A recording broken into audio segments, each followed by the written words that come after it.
Hello, my name is Fraser Simons. This is my channel, Springboard Thought. Today I'm doing a recent reads of some mystery in there, predominant mystery maybe. The first book that I have is Motherless Brooklyn by Jonathan Lethem. I read this with the Up to No Good book club, which has two commenters, and Shelley Swearingen and Jolene from Bookworm Adventure Girl, and Sandy from Miss Reads a Lot. This was a great discussion because there's a lot of strange properties, I guess, about this book. It has a character who has Tourette syndrome. It feels like it's noir in the 50s, but it isn't. It's set later on in like early 90s, I think it was. He's got a Discman and stuff, and you're kind of like, it's a little bit jarring sometimes. The main character is part of a detective agency in which they have a front of cars and they are working for they don't know who, but they get assigned to odd jobs, and they're an odd group of people who grew up in a like a group home type situation. And the owner of this business, Frank, is sort of the father figure of all of these lost boys, essentially.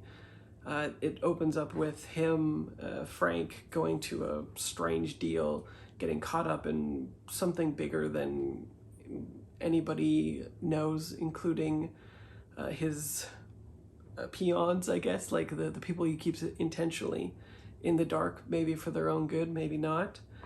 And the deal goes bad, and then our main character, Lionel Esrog, I always misremember the last name, has to sort of like put on his PI hat and figure stuff out. The really great stuff, well, everything about it is fantastic. I think it's a 5-star novel for me. The prose work is phenomenal, and it's really exciting and interesting to see a different character humanized in this way, because all of the associations, the tics that Lionel has, manifest themselves as like emergent associations in his mind that further characterize him. So when the world hears seemingly nonsensical words shouted out, the reader instead gets like a confluence, like an internal ecosystem that we're sort of decoding as we go along. And his best friends kind of have learned this language as well. When he shouts something, it's because of X reason or Y association, and you come to be exactly like that to Lionel. You're sort of like his friends and able to understand him much better, and then it just augments the prose. I'm sure it was very difficult to write, but the prose work, because of it, just becomes very like dynamic and interesting and engaging. And then you have the noir tropes, you have the deal gone bad. I think the storyline is fairly straightforward until you get to the end, when there's some oriental essentialism that is happening that is a little bit cringeworthy, but it is foreshadowed throughout. So I wasn't too annoyed by it. It is a little bit of a curveball insofar as like, again, something quite jarring happening, but all the other noir hallmarks is very much prescient and done very well, I think. The movie I watched later on, which is very interesting because the author said it's sort of like a strange bastardization, or like, I think the quote was something like, the book is something that Esrog dreamed in the movie, because it takes place in the actual 50s, and I guess the inciting incident is very similar, same, but everything else is quite different, especially the character type. Well, I mean, the Edward Norton plays the character in the book who is like, I got the impression Lionel in the book was like a massive beefy dude. He gets a lot of like flack from other people for looking kind of like a meathead, but he's like a big dude that can hold his own, whereas Edward Norton is like a tiny dude. He's not like American History X in it at all.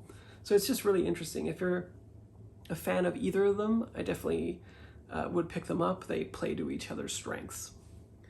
The next book that I want to talk about is The Long Way to a Small Angry Planet, which is not that mysterious. I read this with Miss Reads a Lot, Sandy, and Gem of Books. I don't think we were reading with Sara Freshly as well, but I think she was on vacation and missed it. But we're planning on reading the second book because everybody enjoyed it. Hopefully Sara Freshly does as well for the first one so that we all continue on. This book is such a pleasant surprise. It was a 4-star read for me, mostly because the commercial prose aspect of it was pretty like, it delivered the goods and exceeded my expectations in terms of world building and concept and characters, especially their arcs, which were very nice, without going into spoilers. But she does a great job of really like marrying the plot to the individual character arcs, which is something sci-fi is not that great at doing sometimes. It's got found family aspect. It's very inclusive. There's lots of different pronouns, lots of different creatures, characters, species within the galaxy that feel very unique and well thought out. Lots of different aspects of their socioeconomic status, as well as like very minute cultural things. The humanity is sort of like a new inducted species into this federation, more or less. And this group of characters are doing something really cool that I hadn't really considered and thought was just sort of ingenious, which is they punch holes and kind of, you know, with quantum mechanics or whatever, with a MacGuffin thing, they are able to sew together fabric of space and make wormholes basically as they punch through it. And they have different positions on the ship enable for them to do this. One in particular is like a very specific species that is infected with a virus that enables him to perceive, or them, I think, to perceive different aspects of reality and calculate faster and all of this stuff. Then we follow, at least initially, a new human latecomer, I guess, to this new mission status. With her arrival, she's basically like a operations manager, you could think of. They're able to do higher level jobs, and there is a plot in which a newly not found, but like treated with, I guess, species, in which they have to like try to get them inducted into this in a peaceful manner because they're very warlike. They're taking on a very like difficult mission in order to sew like the first sort of seam into this space, which is, needless to say, very dangerous but very lucrative, and things spiral out from there. Each character has their own stuff going on. We jump around from different character to character. Yeah, it was just exceptionally solid. People describe it as heartwarming and cozy. I think it's like that as well. People also describe it as plotless, which I don't agree with. It's got a fairly fine plot, so it was very pleasant to discover that, even though I generally like interior novels more so anyway, so I don't think it would have bothered me. But yeah, it sort of exceeded all expectations. A classic that did not meet all of my expectations and is a little difficult to talk about is The Count of Monte Cristo by Alexandre Dumas. And I gave this 3.5 rounded up because I'm generally positive on it. But it comes in like a wrecking ball at the first half of the book. Like, it's just frenetic, exceptional, very like well plotted. You can tell he's padding it a little bit, like probably getting paid by the word, but it's exceptional. However, when you reach around the halfway mark, the revenge thing kind of like splits into two different directions, like two branches, two things that are going on, and one of them is really uninteresting, I found. It's got a plot revolving around like poison and like these shadowy deaths, and you don't know if it's the Count who's doing this, but it doesn't seem to match up with his revenge or not.